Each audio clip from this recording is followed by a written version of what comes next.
In the quaint coastal town of Millbrook, where the scent of salt air mingled with the fragrance of blooming magnolias, lived childhood sweethearts Emma Sinclair and Lucas Dawson.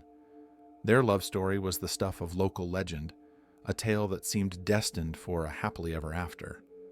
But beneath the surface of their picture-perfect romance lay a web of secrets that would ultimately lead to tragedy. Emma, now 32, had grown into a successful novelist, her books often inspired by the charming quirks of Millbrook and its colorful inhabitants. With her flowing auburn hair and bright green eyes, she was as beautiful as she was talented. Lucas, 33, had followed in his father's footsteps, becoming a respected marine biologist at the local aquarium. His rugged good looks and easy charm made him a favorite among the townspeople. Their story began in elementary school, where they bonded over a shared love of the ocean. As teenagers, their friendship blossomed into romance, surviving the tests of time and distance when they attended different colleges. When they returned to Millbrook after graduation, their reunion was celebrated by the entire town. They married in a picturesque ceremony on the beach, with the whole community in attendance. For the first few years, Emma and Lucas seemed to have it all. They bought a charming Victorian house overlooking the bay, renovating it themselves with love and care. Emma's writing career took off, with her second novel becoming a national bestseller. Lucas made significant strides in his research on local marine ecosystems, earning accolades from his peers. But as they approached their fifth wedding anniversary, cracks began to appear in their seemingly perfect facade. Emma, always perceptive, noticed subtle changes in Lucas. He began working later hours, often coming home smelling of unfamiliar perfume. His phone would buzz at odd hours, and he'd step outside to take calls in hushed tones. At first, Emma dismissed her suspicions as paranoia, a byproduct of her writer's imagination. She threw herself into her work, starting a new novel about a woman uncovering long-buried town secrets. Little did she know that her fiction was about to collide with a reality far more sinister than anything she could have imagined. As summer turned to fall, Emma's concerns grew. Lucas became increasingly distant, his once warm blue eyes now often clouded with guilt, and something else Emma couldn't quite place. Fear, perhaps. She confided in her best friend, Olivia Chen, the town's librarian. Olivia urged Emma to confront Lucas, but Emma hesitated, afraid of what she might discover. It was on a stormy October night that Emma's world began to unravel. She had gone to bed early, feigning a headache, when Lucas announced he had to return to the lab for some urgent work. Unable to sleep, she found herself drawn to Lucas's home office, a room she rarely entered out of respect for his privacy. As lightning illuminated the room, Emma noticed something odd about the vintage map of Millbrook that hung behind Lucas's desk. The corner was peeling away from the wall. Curiosity piqued. She gently pulled at the map, revealing a small safe hidden in the wall behind it. Emma's heart raced as she stared at the safe, her mind whirling with possibilities. What secrets could Lucas be hiding? With trembling hands, Emma reached for the safe. To her surprise, it wasn't locked. As she opened it, a flood of documents spilled out, along with a small, weathered journal. Emma's eyes widened as she began to sift through the papers. Bank statements showed large sums of money being transferred to an offshore account. There were photographs of Lucas with a woman Emma didn't recognize, their body language suggesting intimacy. But it was the journal that truly chilled Emma to her core. As she flipped through the pages, she recognized Lucas's handwriting, but the contents were far from anything she could have imagined. The journal detailed a series of events from Lucas's college years, events he had never shared with Emma. According to the journal, during his junior year abroad in Costa Rica, Lucas had become involved with a local woman named Mariela. Their passionate affair had resulted in a pregnancy, but Lucas, terrified of derailing his future plans, had pushed Mariela to get an abortion. The journal described a heated argument, a struggle, and then a tragic accident. Mariela had fallen from a cliff during their fight. Lucas, panicked and afraid, returning to the States and burying the secret deep within himself. Emma felt the room spin as she tried to process this information. The Lucas she knew, the man she had loved since childhood, was capable of such a thing. She read on, her horror growing. The journal entries became more recent, detailing how someone from Lucas's past had discovered his secret and was blackmailing him.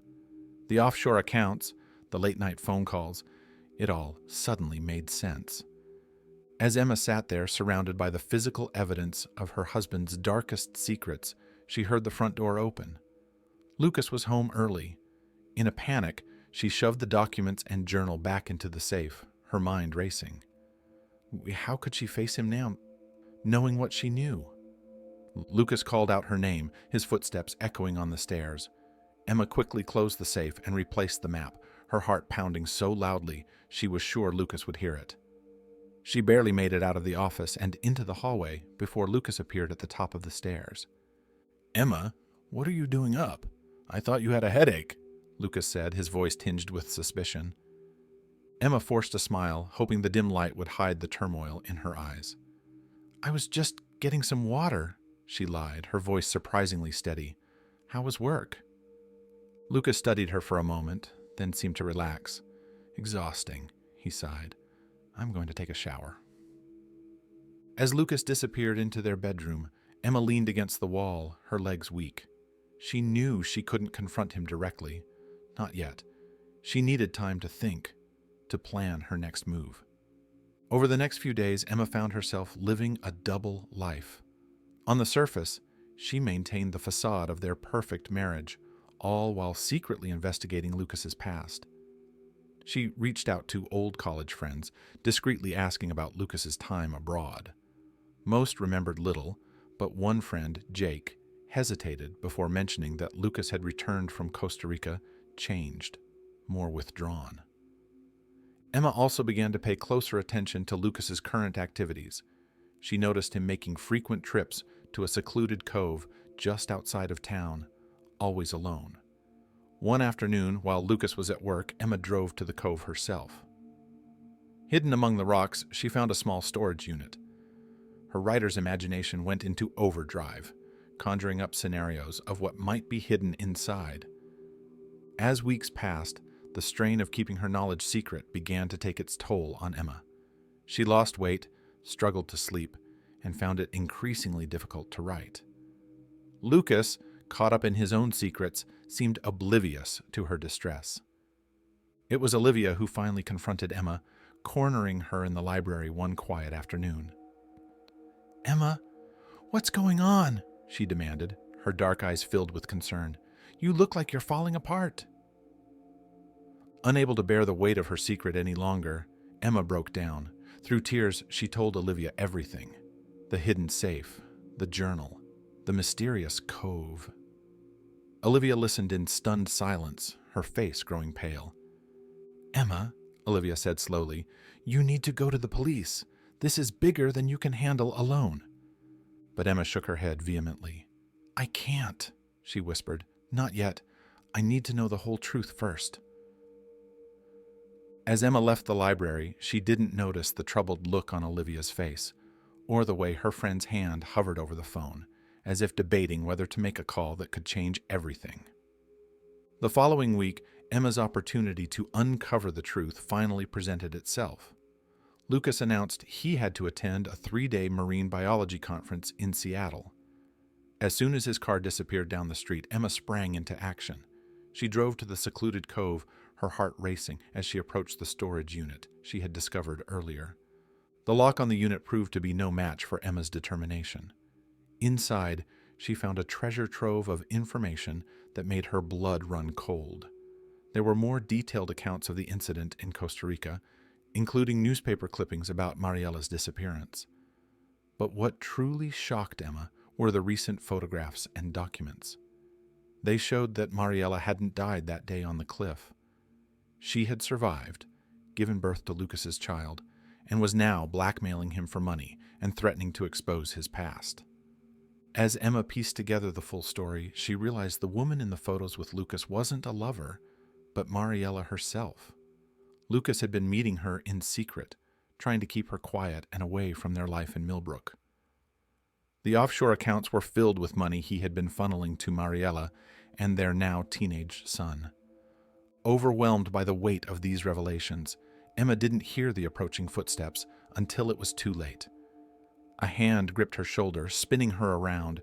She found herself face to face with Lucas, his eyes wild with panic and rage. "What are you doing here?" he demanded, his voice hoarse.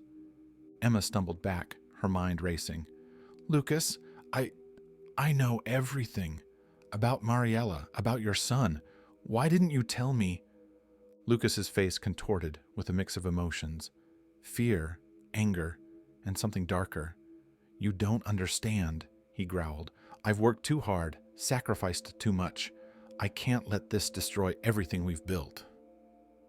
As Lucas advanced towards her, Emma realized with a jolt of terror that she was trapped. The man before her was not the Lucas she had known and loved all these years. This was a desperate man with a dark past, cornered and dangerous. "Lucas, please," Emma pleaded, her back pressed against the cold metal wall of the storage unit.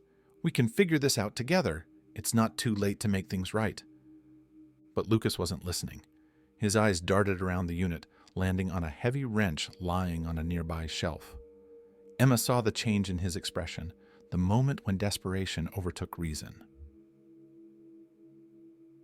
As Lucas reached for the wrench, Emma knew she had to act.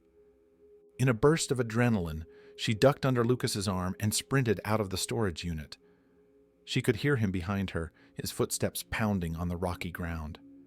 Emma ran faster than she ever had in her life, her lungs burning as she gasped for air. She reached her car, fumbling with the keys as Lucas closed in. Just as she managed to unlock the door, Lucas grabbed her arm, trying to pull her away from the vehicle. In the struggle, Emma's elbow connected with Lucas's face, causing him to stumble back in surprise. Seizing the moment, Emma jumped into her car and locked the doors. As she sped away, she could see Lucas in her rearview mirror, a defeated figure growing smaller in the distance. Emma drove straight to the police station, her hands shaking as she gripped the steering wheel. As she burst through the doors, she nearly collided with Olivia, who was leaving the station with a grim expression. "Olivia, what are you doing here?" Emma asked, momentarily distracted from her own crisis. Olivia's face was a mask of guilt and concern. "I'm so sorry, Emma. I couldn't keep quiet any longer. I told the police everything you told me." Before Emma could respond, Detective Sarah Reeves approached them, her expression serious. "Mrs. Dawson, we've been expecting you. We need to talk about your husband." As Emma followed Detective Reeves into an interrogation room, she realized that her life and the quiet town of Millbrook would never be the same again. The truth was finally coming to light, but at what cost? The next few hours passed in a blur for Emma as she recounted everything she had discovered to Detective Reeves. She handed over the documents and photos she had taken from the storage unit, her voice trembling as she described Lucas's violent reaction to her discovery. As Emma spoke, a flurry of activity erupted in the police station. Officers were dispatched to search for Lucas, while others headed to the cove to secure the storage unit. Detective Reeves assured Emma that they would do everything in their power to find Lucas and bring him in safely. However, as night fell over Millbrook, Lucas remained elusive. The search expanded, with police combing through the woods surrounding the cove and patrolling the streets of the small town. Emma, exhausted and emotionally drained, was placed under police protection at a local hotel, unable to return to the home she had shared with Lucas. It was just past midnight when Emma's phone rang, startling her from a fitful sleep. The caller ID showed Lucas's number. With shaking hands, she answered the call, immediately alerting the officer stationed outside her room. "Emma," Lucas's voice was ragged, barely above a whisper. "I'm so sorry. I never meant for any of this to happen." "Lucas, where are you?" Emma asked, trying to keep her voice calm as she signaled to the officer to trace the call. "Please, turn yourself in. We can work through this." There was a long pause before Lucas spoke again. "I can't do that, Emma. I've ruined everything. Our life, our love. It was all built on lies.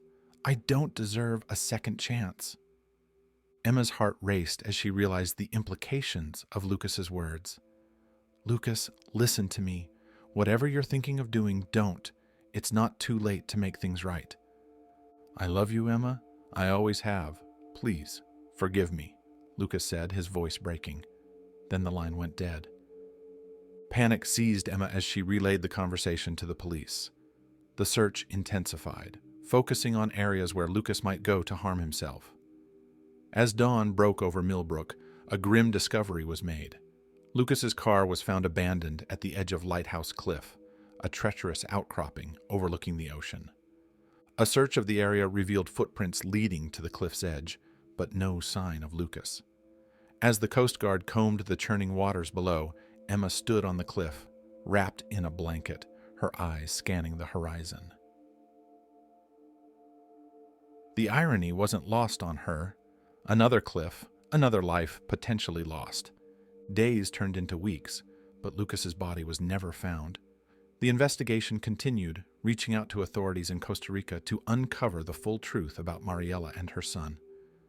The story made national headlines, shattering the peaceful image of Millbrook and forever changing the lives of those involved. For Emma, the aftermath was a journey through grief, betrayal, and eventual healing. She found solace in her writing, penning a memoir that topped bestseller lists and helped others who had experienced similar betrayals. Olivia remained by her side, a steadfast friend through the darkest of times. Mariela and her son were eventually located in Costa Rica. In a twist of fate, Emma found herself forming a tentative relationship with Lucas's child, helping the boy understand the complicated legacy of the father he had never known. As for Lucas, his fate remained a mystery. Some in Millbrook whispered that he had faked his death and started a new life elsewhere. Others believed he had indeed perished in the unforgiving waters off Lighthouse Cliff. But for Emma, the truth was both simpler and more complex. The Lucas she had loved had died long ago, buried beneath years of secrets and lies. In the end, Emma Sinclair's story became one of resilience and renewal. She remained in Millbrook, finding strength in the community that rallied around her. The Victorian house overlooking the bay, once a symbol of her shattered dreams, became a haven for writers and artists seeking inspiration. As years passed, Emma would sometimes stand on her porch, looking out at the vast ocean. She thought of the secrets it held, of the lives it had changed, and of the man she had loved and lost. And in those moments, she found peace in the knowledge that even the darkest secrets could not overshadow the light of truth and the power of forgiveness.